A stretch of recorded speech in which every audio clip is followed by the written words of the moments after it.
kesulitan untuk mendirikan rumah ibadah di mana-mana gitu ya, dengan segala macam kejahatan melalui undang-undang, isinya sebenarnya persekusi dan orang minoritas nggak boleh beribadah itu sebenarnya. Tetapi nanti lebih mengerikan lagi dengan undang-undang ini, anti Islamofobia ini, kemungkinan kalau misalkan di daerah tertentu lah yang mayoritas, misalkan di Papua gitu, mereka mau mendirikan semacam pesantren atau tempat ibadah, terus warga setempat nggak setuju, itu bisa dicap bahwa itu apa? Ini melanggar undang-undang ini, fobia ini gitu, gitu kan, Islamofobia ini. Nah itu bisa dilakukan Pak. Nah ini sangat berbahaya, makanya Konoha Indonesia ini nggak maju-maju Pak. Yang diurusin yang begini-begini ini, diangkat konten ini oleh Antonio Guterres, itu si teroris yang menyamar jadi sekjen PBB itu, apa, dia berusaha mengatakan bahwa dunia sedang diancam bahaya Islamofobia. Padahal Guterres sendiri ikut menyebarkan paham antisemitik gitu. Paham bahwa membantai orang Yahudi atau orang Israel itu adalah perbuatan yang wajar dan halal gitu kan. Guterres itu melakukan itu. Sampai sekarang Guterres tidak pernah mengeluarkan suatu resolusi, suatu apapun yang mengutuk atau menyalahkan serangan di tanggal 7 Oktober 2023. Bahkan membuat suatu resolusi berdasarkan data palsu, mengatakan bahwa tentara IDF melakukan pemerkosaan. Padahal yang jelas melakukan pemerkosaan itu adalah siapa? Teroris Hamas ini, teroris Palestina ini. Nah itu. Nah jadi kalau kita lihat,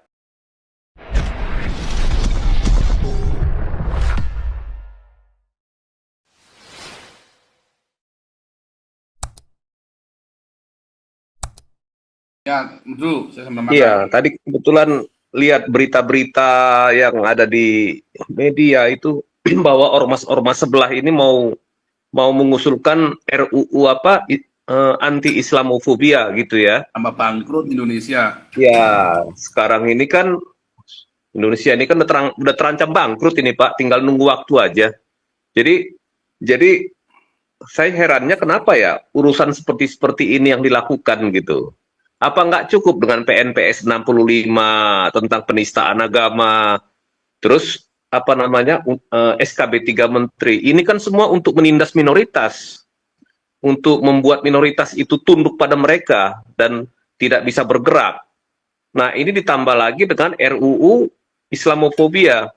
Nah kalau melihat apa yang tadi Pak Paul katakan, dulu terminologi ataupun istilah Islamofobia atau not political correct itu dibuat di Barat untuk supaya orang-orang Barat tidak berani membicarakan keburukan ideologi sebelah dan ajarannya.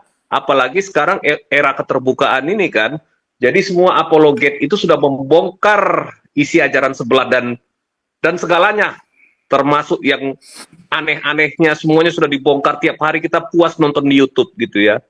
Belum lagi yang dibongkar oleh para arkeolog, para sejarawan, bahwa isi dongeng-dongeng yang dijadikan inilah sesuatu gitu ya, itu semua sudah dibongkar sekarang. Jadi sepertinya ada yang merasa kerepotan Pak untuk membendung arus informasi ini.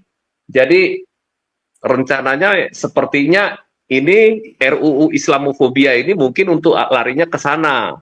Dan ditambah satu lagi sekarang nanti akan ada masalah RUU penyiaran, ini diam-diam sedang digodok di DPR ini Pak. Jadi orang nanti mau bikin konten YouTube, itu harus lapor dulu Pak ke Komisi Penyiaran gitu. Bayangkan setiap YouTuber itu harus lapor dulu, baru boleh berani bikin ini. Jadi ini kita kembali ke era seperti zaman Orde Baru dulu, di mana setiap mau bikin berita, bikin pers harus lapor gitu ya. Harus lapor dulu. Nah, ya beruntunglah orang-orang seperti Pak Paul yang tinggal di luar. Pak Paul bikin YouTube konten apapun nggak perlu lapor gitu ya. Yang lain-lain lah, teman-teman yang lain yang di luar tidak perlu. Tapi nanti ketika misalkan podcast misalnya, sekarang kan banyak podcast politik ya, podcast politik dan lain-lain, itu harus lapor Pak Paul. Nggak bisa bikin begitu aja. Nah, yang paling lucu nanti misalkan YouTube atau Kristuber itu mau bikin sesuatu yang untuk katakanlah berapologet, untuk meluruskan fitnah-fitnah yang dilakukan oleh orang-orang sebelah ini, uclim-uclim ini, harus lapor juga. Sementara mereka itu bebas menista agama Kristen gitu. Nah ini nanti yang dikhawatirkan di masa yang akan datang. Dan kemudian misalkan selama ini orang-orang minoritas, terutama orang Kristen, sudah mengalami kesulitan untuk mendirikan rumah ibadah di mana-mana gitu ya, dengan segala macam kejahatan melalui undang-undang, isinya sebenarnya persekusi dan orang minoritas nggak boleh beribadah itu sebenarnya. Tetapi nanti lebih mengerikan lagi dengan undang-undang ini, anti-Islamofobia ini, kemungkinan kalau misalkan di daerah tertentu lah yang mayoritas, misalkan di Papua gitu, mereka mau mendirikan semacam pesantren atau tempat ibadah, terus warga setempat nggak setuju, itu bisa dicap bahwa itu apa? Ini melanggar undang-undang ini, fobia ini gitu kan, Islamofobia ini. Nah itu bisa dilakukan Pak. Nah ini sangat berbahaya, makanya Konoha Indonesia ini nggak maju-maju Pak, yang diurusin yang begini-begini gitu. Oke, mungkin teman-teman bisa menambahkan bahwa ini hari anti Islamofobia ini untuk mengingat peristiwa penembakan 50-an orang di Selandia Baru beberapa tahun yang lalu. Tapi ini diangkat konten ini oleh Antonio Guterres, itu si teroris yang menyamar jadi sekjen PBB itu, dia berusaha mengatakan bahwa dunia sedang diancam bahaya Islamofobia. Padahal Guterres sendiri ikut menyebarkan paham antisemitik gitu. Paham bahwa membantai orang Yahudi atau orang Israel itu adalah perbuatan yang wajar dan halal gitu kan.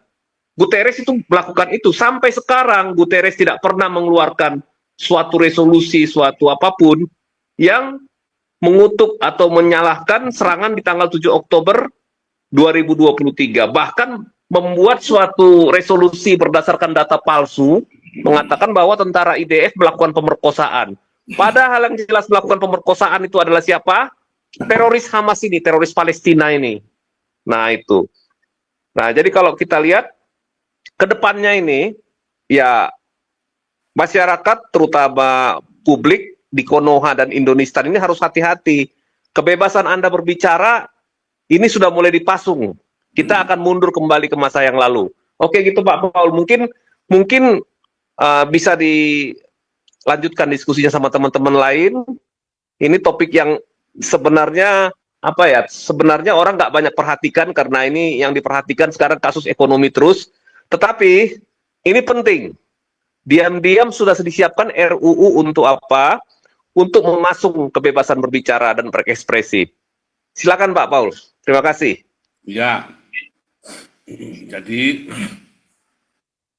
seperti saya tadi bilang ya, memang kenyataannya Islamofobia itu ada. Dan itu yang menyebabkan oleh orang Islam sendiri, kelakuannya Islam sendiri. Lalu kalian mau bikin undang-undangnya, tambah fobia lagi. Tambah fobia lagi. Kalau seluruh dunia mau dibikin undang-undangnya, enggak bisa. Ya, enggak bisa. Apakah saya fobia terhadap Islam? Iya, saya fobia terhadap Islam. Mengapa saya fobia terhadap Islam? Karena buktinya sudah banyak. Ya kan? Tetapi apakah ada kebencian terhadap Islam? Tidak. Nyatanya saya kasih makan orang Islam kok. Beda ya. Kalau antisemitik itu terjadi kebencian, kalau bisa orangnya gebukin. Nah itu antisemitik. Ya. Tapi kalau Islamfobia itu bukan terus kamu gebuki orang Islam, bukan. Tetapi memang kamu tuh orang yang kelakuannya badek. Kelakuannya kamu badek, sak badek-badeknya, biadab, sak biadabnya. Tetapi tanpa kita membenci kalian. Sehingga itu bukanlah sebuah anti-Islam, tapi memang fobia terhadap Islam. Karena selalu terjadinya begitu lagi. Dan bukan hanya saya yang mengalami hal seperti itu. Ya, jadi mau bikin undang-undang tambah fobia lagi kepada Islam. Ya, dunia kan semakin fobia kepada Islam. Ya kan? Nah, oke, ini kasih lagi. Siapa mau ini? Mau bicara lagi silakan. Ya, Bu Dora silakan. Ya, salam Pak Paul. Ya, inilah cara grup-grup Islam ini sekarang menggerakkan anti terhadap fobia Islam ini. Karena kenapa? Di sini tadi pagi saya baca bahwasanya Turki memang sudah bangkrut, tapi sudah sangat jatuh bangkrut. Jadi mereka mencari donasi dengan propaganda news yang bertolak belakang daripada kebenaran ini untuk membela ini ya, para Islam dan antisemitis ini ya. Gerakan inilah mereka karena dari persenjataan kekuatan ya, bahkan mereka banyak yang meminta pertolongan sama Rusia ya. Rusia juga tidak menggubris ya, karena Rusia sendiri punya masalah dengan Ukraina ya. Eropa, bagaimana Eropa memandang mereka juga ya. Nah, cara inilah mereka lakukan ya, untuk mencari donasi-donasi, membangkitkan kekuatan mereka itu sendiri ya. Sementara Turki sudah benar-benar sangat jatuh bangkrut ya. Jadi ini saya baca lagi ada yang kirim saya dari grup tentang apa ormas-ormas yang mempunyai kekuatan menutup dan menyegel sebuah pabrik ya. Di mana pemerintah masa preman bisa menyegel pabrik yang ada di salah satu pabrik yang ada di Indonesia ya. Sementara itu pabrik itu kan untuk rakyat, untuk bisa bekerja menghasilkan uang untuk membantu kehidupan keluarga dan dirinya sendiri. Nah, makanya saya terus konsisten terhadap ini ya, karena di Indonesia sendiri ormas agama sudah mempunyai taring dan kekuasaan ya, yang dipelopori oleh grup-grup Islam ini. Jadi saya rasa Indonesia itu memang bagus bubar ya, karena saya lihat sendiri bagaimana Sumatera hancur karena grup ini juga ya. Jadi nggak ada gunanya kita membicarakan mengenai grup ini, karena tidak ada sisi positif yang kita ambil dari grup ini. Merusak Eropa, merusak Indonesia, merusak mental manusia itu sendiri. Itu aja Pak Paul, tambahan dari saya.